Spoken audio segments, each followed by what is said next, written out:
Benel, Present. Eubank, Here. Gauntz, Gross, Here. Honeycutt, Here. Kirkpatrick, Yes, ma'am. Lowry, Here. Neal, Norman, Here. Norris, Here. Trigg, Witcher, Here.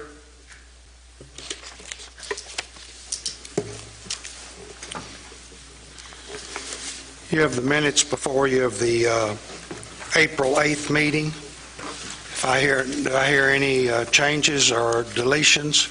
If not, I would entertain a motion to approve those minutes. Motion to approve. Benel makes the motion. To have a second? Second by Kirkpatrick. All those in favor signify by saying aye. Aye. Those opposed, like sign. Minutes passed.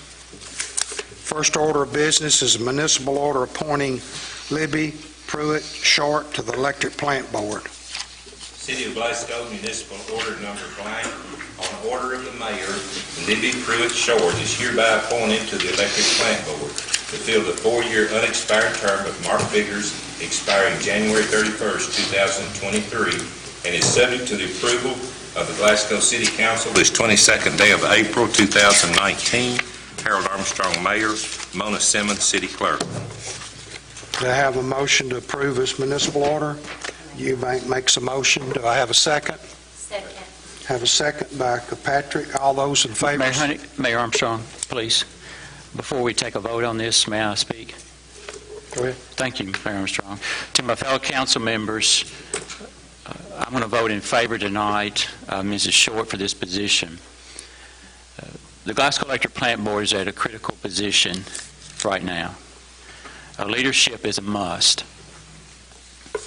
My belief is someone with qualities that will work to build a consensus, someone with leadership skills, someone who has no hidden agenda, someone who understands fiduciary responsibilities, someone who is willing to represent all the cities of our customers at the Electric Plant Board. Someone's going to represent those customers in an honest and fair manner. And someone who is willing to compromise and communicate. I have spoken with Mrs. Short, and she has affirmed those qualities, and I vote in favor of her being elected to the Glasgow Electric Plant Board. Thank you, fellow council members. I have a motion and a second. All those approved signify by saying aye. Aye. Those opposed, like sign. Unanimously passes. Next order of business is a municipal order appointing Roger Simmons as Superintendent of Public Works and Lincoln Bell as Assistant Superintendent of Public Works. The City of Glasgow Municipal Order Number blank, on order of the mayor, Roger P. Simmons is hereby appointed Superintendent of Public Works, and Lincoln Bell is hereby appointed Assistant Superintendent of Public Works pursuant to the City Code of Ordinances, Title III, Chapters 31, 31.35, and 31.42, which is attached here to as Exhibit A and Exhibit B, effective March 29, 2019. The appointment is subject to the approval of the Glasgow City Council this 22nd day of April 2019. Harold Armstrong, Mayor. Mona Simmons, City Clerk. Before we get through with a motion and a second, I'd like to clarify a couple of issues, if that's not out of order.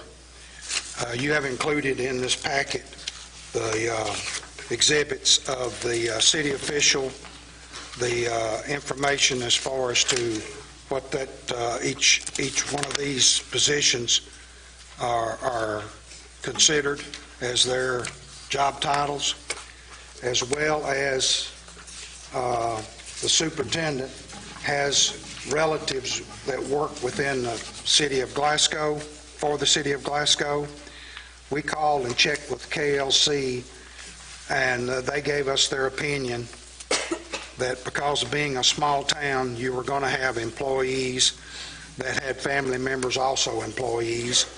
But our policies and procedures manuals is a little bit more in depth than the KLC is, and there's a section that states that No employee shall be involved in hiring, supervision, promotion, evaluating, or training, or discipline of a relative in any type of position pursuant to Chapter 39 of our Code of Ordinance.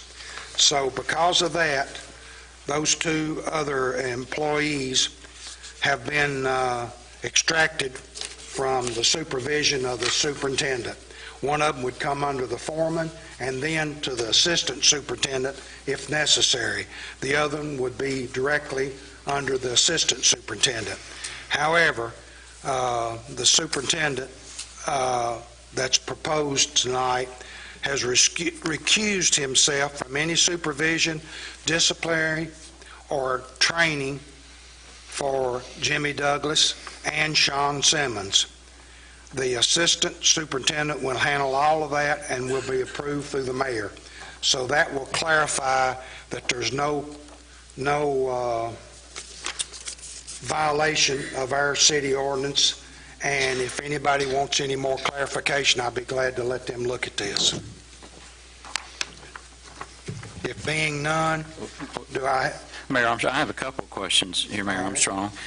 I guess I find it a little hard that we can exclude certain people from supervision, and we're asking the superintendent of Public Works to oversee the entire Public Works Department, and how can we carve out certain individuals that he or she would not have supervision when they're held accountable for the entire Public Works area?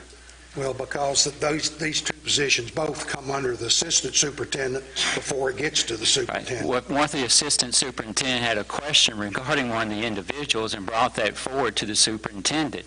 Therefore, it becomes a part of the superintendent's role to make a discipline matter or some matter relating to promotion or some other items. I just feel like there's a conflict, and I think it's violating code of ethics, and I think it violates the personnel policy. Okay. Well, my opinion is just the opposite, and KLC's was too. However, by taking all the applications we had, we did not have any better applicant for that position. Therefore, that's the reason it's brought before you as it is. But, you know, you're entitled to your opinion, and if you don't feel like it's, I think these have been reviewed by KLC as well as by myself and with 4 other people within the city that was in the process of reviewing all the applications and in the interviews. So, I just would find it hard in my role, in the position I had within my organization, if I excluded someone from supervision. Even though I'm not their immediate supervisor, I do have supervisory responsibilities, and I am accountable for that person who works within my organization. And I don't see how, as a body, legislative body, that we can say the code of ethics doesn't apply and the personnel policy for the city of Glasgow does not apply to the public works area. if you were hired in at that bank as a president and you already had 2 employees there that was part of your family, I could not be hired in. well, That's the logic on that one. if you read section, Hey, Mayor, should we go back and redo our personnel our personnel policies pursuant to this, just so there's not in another department? the city reserves a right to revise, change, terminate policies or procedures at any time with or without notice. We can do it under that particular case, and it would have to be done on that section pursuant to this one position. Is it on the personnel committee, are we going to have any, it won't adversely, to Terry's point, it won't adversely affect us, because it will not probably get to the personnel committee. No, it won't affect you, but, I mean, we can change that if need be. I'm just asking, I just didn't want us to set us up for something in another department. That's my only concern about it. I'm sure the gentleman's a great guy, and I have no problem with people. I just want to, on the personnel committee, I just want to make sure If we- they're meeting. Mr. Basil, do you care to explain how you feel before we take this vote on the legality part of it when it comes to other departments? Well, first of all, we should have had a motion and second before we discuss it, but since we didn't, we'll go ahead and discuss it. I don't have any problems with it because we've talked to KLC about it, and because that person who is no longer supervised by the superintendent of public works can come to the assistant superintendent and directly to the mayor. And that was a structure that was set up so that no issue involving that person would come to the superintendent.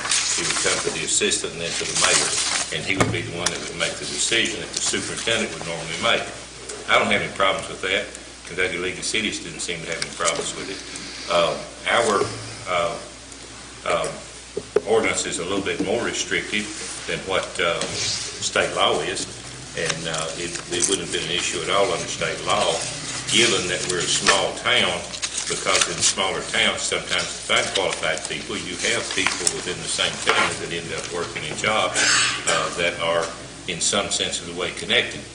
I didn't have any problem with it, but everybody's entitled to their own opinions. And what you do is you bring it up, vote on it.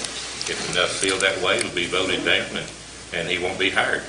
I will add that there was an extensive search done to try to find an engineer, and for the amount of money that the city could pay, there was nobody as qualified as he was that was willing to take the job because it was offered to other people.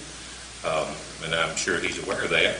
We want him to come to work because he's a skilled person, and that's about all I can say. I make the motion. I have a motion made. Do I have a second? Have a second by Honeycutt. All those in favor of approving this hire signify by saying aye. Aye. All those opposed, like sign. Aye. Do we need a roll call? Was there two, or won't we do a roll call just to make sure? Okay. Benel, No. Eubank, Yes. Gauntz, I'm going to abstain. Gross, Yes. Honeycutt, Yes. Kirkpatrick, Yes. Lowry, Neal, Yes. Norman, No. Norris, Yes. Trick's not here, Witcher, Yes.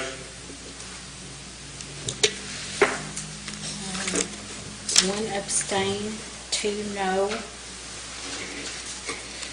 7 yes. Okay. The hire passes, and if you two guys would stay around, we're going to swear you in after the meeting. Appreciate y'all's patience, and appreciate all the comments and the work that the councilmen have done to make sure that we're on the right path. Another thing on it, let's see. Let me get back to this. We'll make this other announcements later. Second reading of an ordinance on the idea. The municipal order passed, and now we have one thing that I want to clarify, and then we'll go to the next. We have on your agenda a possible resolution adopting new standard operating procedures for the manual for emergency call center. Those have been worked on, and we have them together. However, it's the point of view that I think the 911 governing board should first approve those, even though we are over the employees, and they haven't met yet, so that'll come back up. If they approve or disapprove those operating procedures, then if they approve them, we'll bring them back to the city council for their approval. But we're going to do the 911 governing board first, so there'll be no action on that at this time. Next item of business, second reading of ordinance increasing the amount of the funds contributed to the City of Glasgow for economic development. City of Glasgow ordinance number 2019-blank, an ordinance increasing the amount of funds contributed by the City of Glasgow for economic development from $60,000 to $120,000 to be included in the budget for fiscal year 2019-2020.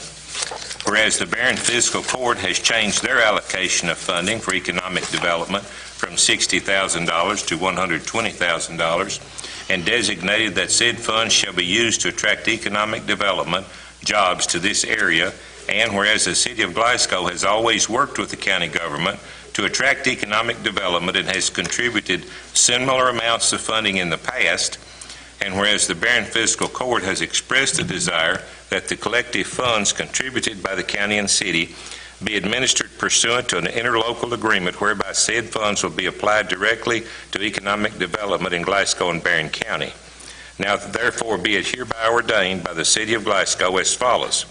Section number 1, that the contribution to the City of Glasgow to economic development for the City of Glasgow be increased from $60,000 to $120,000 in the budget for the fiscal year 2019-2020.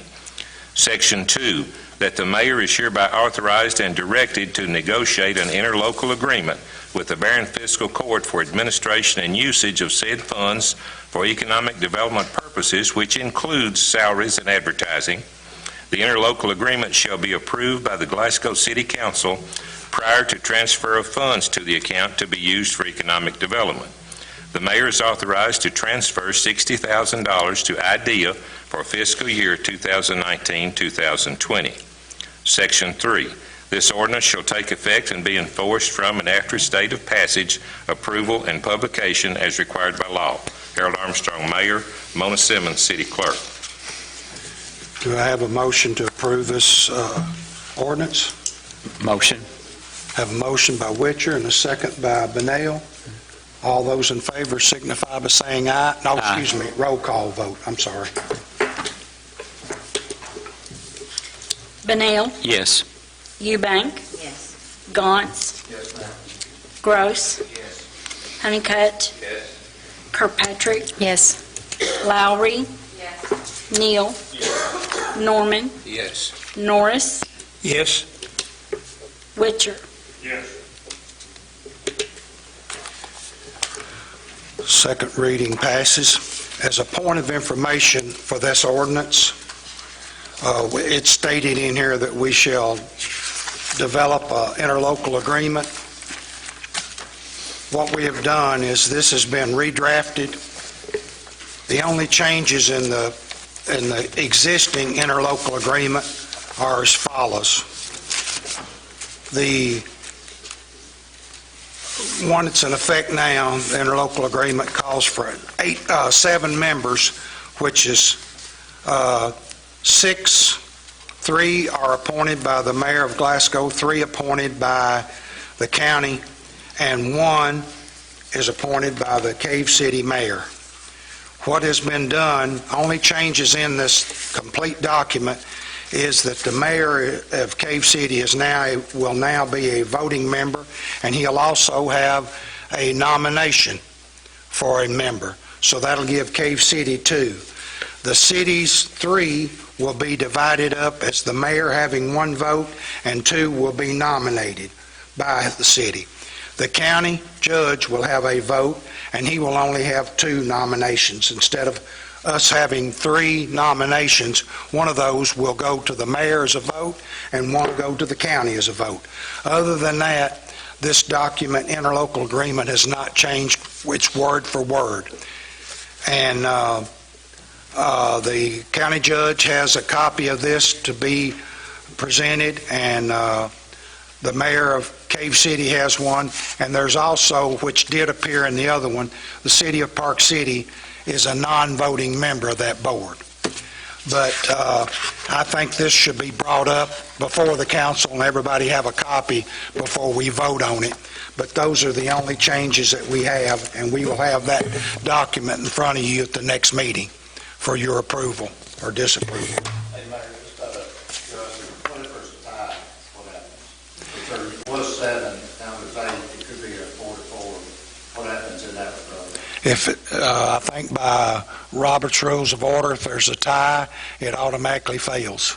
Is that not correct? That's correct.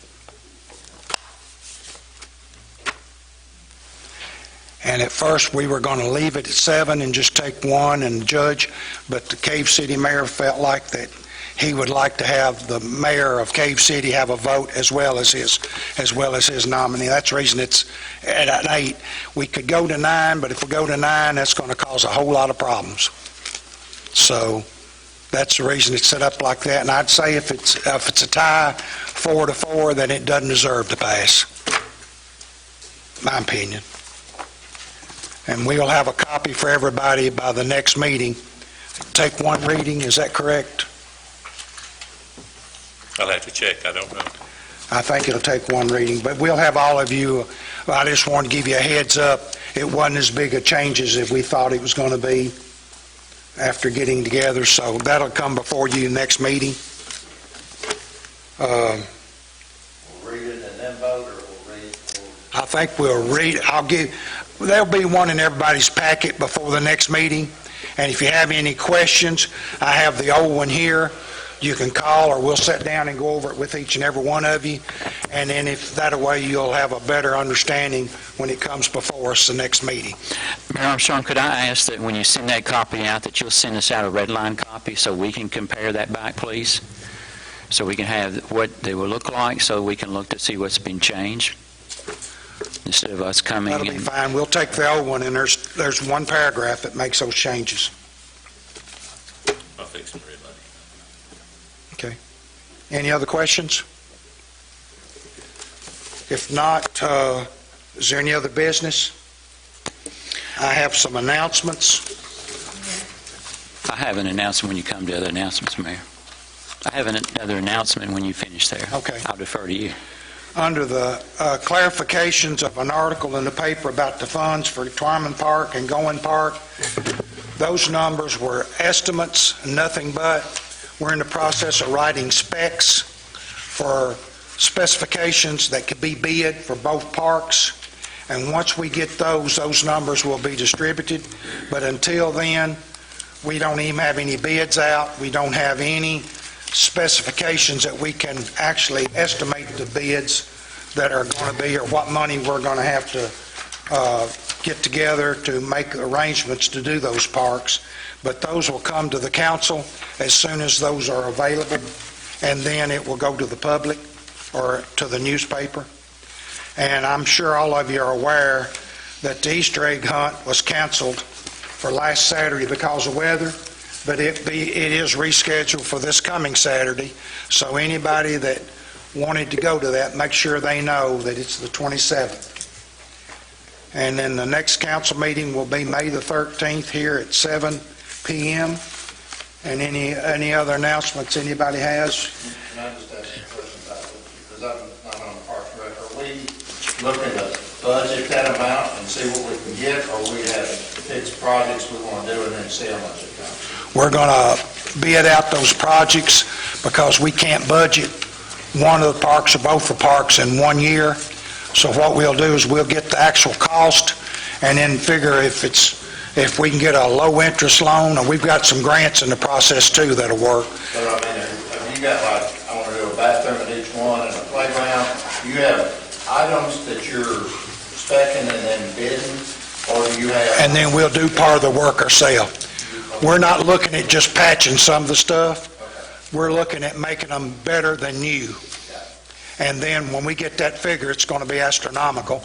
But we can go in, if we had to, go in and borrow the money under low interest and budget a portion of it for the next 7 years in that budget, in that department.